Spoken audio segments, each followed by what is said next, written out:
Wait. Did I hear you just say that women were not more oppressed? Absolutely not. I find that it's so offensive when women say that. And the reason I say that is when we hear about the suffragettes and the idea of feminism, we think about white women that fought for our right to work and white women that fought for equal rights between men and women. We're ignoring the fact that white women in those days owned black men as slaves. White women in those days would have a black man lynched for whistling at her. White women were not more oppressed than men. They were oppressed maybe comparatively to a white man, but significantly better treatment to a black man or a black woman. Black women worked as slaves. So when they say they fought for women's rights, they fought for their rights. They didn't fight for our rights. They didn't fight for our rights. And I can say this because I'm a woman of color. And I don't really talk about that. But I'm a Muslim woman. I see the difference between my brother's treatment to a white woman when they go for it. He is not in any way, shape or form privileged compared to her. So when I hear this claim, I'm like, oh, but you don't know what it's like to be a man of a color. You don't have the same privilege that you think you do. So I get offended when I think that I'm supposed to attribute my liberal kind of lifestyle and the fact that I work and I can do this to those women when I don't identify with what they fight for. I have not heard you talk about ethnicity or race, color when it comes to dating. Work. Yeah, and dating. Yeah. And I think this is a topic that consciously many of us think about, but we don't discuss. Yes. And we need to talk is about us talking about the tough topics. This is a tough topic. Tough topic, yeah. How do you believe that ethnicity impacts dating? It does a lot. It does a lot. If I'm being honest, it does a lot. But men and women differently. So I've spoken a little bit about this. I grew up in London, right? I grew up in all different races of men. And I would see a significant difference in the success rate of like Black men, Latin men, compared to like European, Indian men. Completely different. When you say success rate, just in terms of? Access to women. Oh, interesting. Yeah. Access to women is completely different. And when I was younger and I would get approached by all different types of men, there was such a difference in the way that Black men handled rejection compared to a white guy and an Indian guy.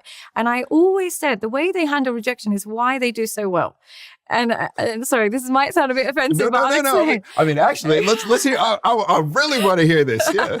What I would notice about being around Caribbean or African men is that they would not place their self-esteem on your response to their advances. So you might come up to me and be like, "Hey, you look great. Like, can I get your number?" And I'll be like, "I'm so sorry, I'm married." And you'd be like, "Okay, have a great day, beautiful girl. Keep walking when you're looking for," and that would be it. He would carry on with his day. She would feel great. He wouldn't even remember her. He'd move on to the next girl. And there's no problem. Yeah, it's just another day, another conversation. Mm-hmm. But what I would notice is that there's an intense anxiety amongst different cultures when speaking to a woman. They would pedestalize women. So when she would say no, it'd be like, oh, now I'm not going to speak to another girl for months. They're just so anxious around women's responses to what they have to say. And I just thought, if you start to remember that women are a dime a dozen, being nice to them, if they reject you, it doesn't reject you. You are still you. So I just remember they handled rejection so differently, and your success rate is how you can handle rejection. Wow. Is there any truth in that, or am I making this up? I think there are many people that would say absolutely. Yeah. Right. I think there are people right now like this. I think you have to be a woman that's experienced men of different cultures approaching you. Me being my psychology nature would always analyze what made me stop and talk to him and not stop and talk to him when he might be more handsome. Why did I stop and talk to him? And it was the guys that I would stop and talk to and kind of give the time of day is their self-esteem did not depend on my response. Racial preference when it comes to dating is something that is rarely talked about. Yes. But when we ran our matchmaking agency, what I found to be so interesting is that was typically the first thing that we were told. Wow. So before we would ask, and this is all across all age, before we would talk about religion, before we would talk about anything, they would say, okay, I'm interested in someone who's white. I'm interested in someone who's Black. I'm interested. So do you think that racial preference in dating makes you a racist? No, I don't think so, because whether you admit it or not, you have it. Yeah, I think everybody has it to some extent. Now, I think for men, their racial preferences have been hijacked by pornography. So it's hard to tell. But I think the average person, when they say they prefer a particular race, usually what they really prefer is an element of being able to be themselves around that person. Sometimes it's the same race. Other times you'll meet some English girls that would be really attracted to black men, but they grew up with some similarity. Maybe it was the music, maybe it was the culture, maybe they grew up in that environment where they were. So their preference is more their values, but values tend to have a color. And as a result, they navigate it through that. Of course, looks and preference does make a difference, but I do think there's a familiarity in values that comes with color that might be the driving force slightly more. But how do you feel about, let's say that I am a white man living in London. Yes. And I say, I only date women from Pakistan. That's it. You're in for a treat. Yeah. Or I'm a black man doing that. Or I am a white woman who says, I only date black men. Yeah. Is that just a preference? Or is an element of racism in there? I wonder. I am curious about that myself. Now, if you say to me, I prefer Pakistani women because I like the fact that they've got a culture and I like the food that they cook and I like something about them that is humanized. But if it's just because her hips are like this and they usually have boobs like this, then I just think then it's fetishizing. Over the years, have you seen the increase in desirability of the black man? No. You haven't? No. I've noticed it. No. You haven't noticed? No. I think that a successful any man, there is high desirability around. Mm-hmm. And when we talk about success, we typically point to what? We talk about income. Mm-hmm. We talk about high social status, etc. If you are anyone that doesn't have that, then there's less desirability, right? And if you look at the world and you look at the average salary for black men, for example, and there's also the rise of a strong middle class, which is phenomenal. But there's a significant percentage of men that are trapped in this system, and the desirability is I don't think where it needs to be. Now, is there a fetishizing? Yeah, absolutely. Okay. Like, is there a fetish? Yeah. Absolutely. I think black women in particular are fetishized to a high degree. Yeah. To a high degree. Okay. Now, the reasons for this are many. For example, my grandfather was part of the Windrush generation. So he came from Jamaica, came to the UK in, say, the late 1940s. Mm-hmm. And what I've noticed is that for that group, that generation, the quickest way to fully integrate into society was to do what? Marry a white woman. Was to marry a Indian white do woman. This as well. Yeah, absolutely. Mm-hmm. It was every immigrant coming.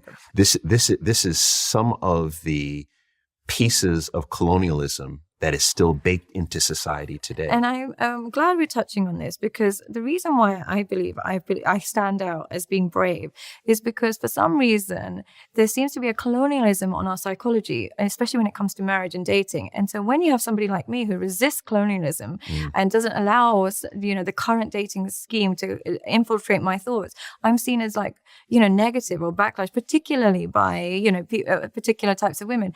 But then a part of me thinks if I'm brave and outspoken, that means maybe some of you are thinking it, but you're not saying it. So now we have to move on to something that you have titled. I think you're the first person that I've heard say this statement, the narcissistic movement. Yes. Tell me about this. I remember talking a lot about this, but I've never seen an environment where women are so encouraged to be narcissistic, yet play victim to narcissism. It's bizarre. And I think it stems from just how we view our bodies, first and foremost. And a lot of it, I remember thinking this during the abortion debate. Children are not body parts. Children are human beings. Me having a baby is a mutual decision. It's two people's. It's really, really two people's.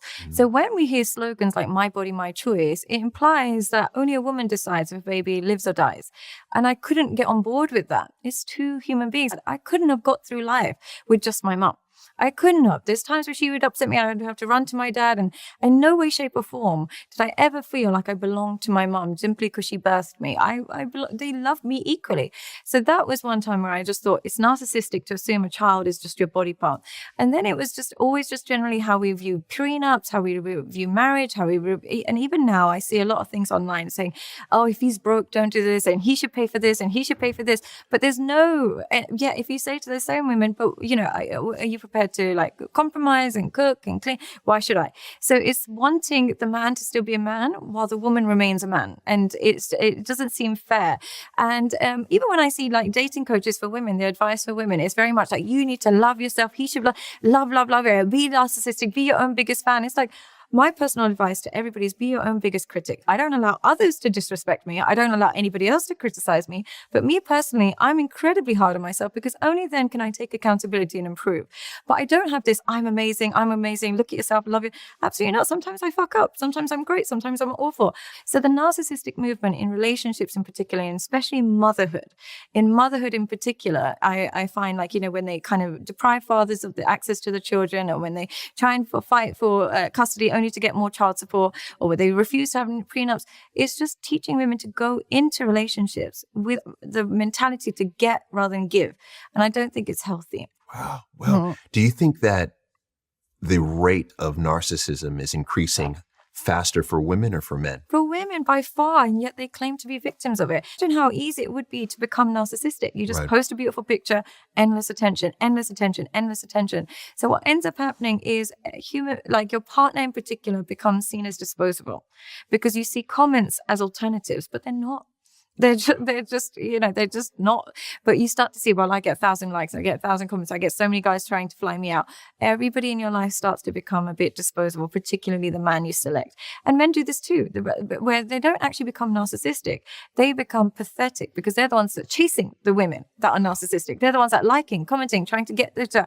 So they become more pathetic. She becomes more narcissistic, and the dynamic is off from the get-go. Wow. Again, this is not all. This is the 1%. It's the 1%. But your thought is that for women, that narcissism is growing faster than men. It grows faster. Namely, what? Because of social media. Social media, and just the zeitgeist of feeling like you're constantly the victim.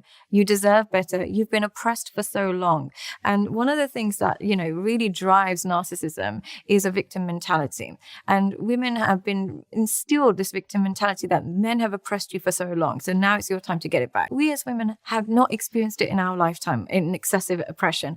Even back in the day, women were not more oppressed than, say, a black man or a black woman. It wasn't really like this, that women were just massively oppressed. But that narrative has sunk in so deeply that they are natural victims. And a victim in every scenario will never take accountability. And the person who doesn't take accountability will never contribute to the discussion. And therefore, it's breeding a mentality of narcissism. Let's focus on men for a second. Yes. Okay. We love men. My favorite topic. You have said there are two types of men. Mm-hmm. Okay. What are the two types of men that you believe exist? Was it in context of fidelity? Yes. Okay. What I said, and I'm happy to, I stand on this hill, by the way. Okay. So what I would say is there's two types of men. There are some men that are completely monogamous and loyal to their wife. They pick one woman, regardless of the treatment, regardless of the sexual interaction, regardless of how the relationship is going. They are monogamous and faithful to her. They are committed to making it work. They will tolerate anything or not tolerate anything, but they will make it work regardless. If they pick well, fantastic. If they don't pick well, it's a bit of an uphill battle, but they'll stay loyal to that. And they might be 25 years in, accept all sorts of misbehavior, but they're still loyal to their wife. There's other types of men who are loyal to the woman they fell in love with. What that man will do is he'll fall madly in love with this woman. And while he's in love with this woman, he is entirely monogamous. And because she's caring, loving, gives him sex, beautiful, whatever it is that made him fall in love, he's super loyal in that moment. As she no longer is the woman that he fell in love with, he's open to polygamy. He's open to cheating because he's searching for love, not just commitment. So when she changes, like if she's gained a lot of weight, if she's no longer giving sex, if she's no longer giving him attention, kids have come in the way and she no longer is the woman that he married, he's open to straying. He'll still be committed to her, but he's open to straying because he's still trying to find the woman that he fell in love with. As a married man, do you agree or disagree with what that two types of men thing is? I see everything as a scale. Yes.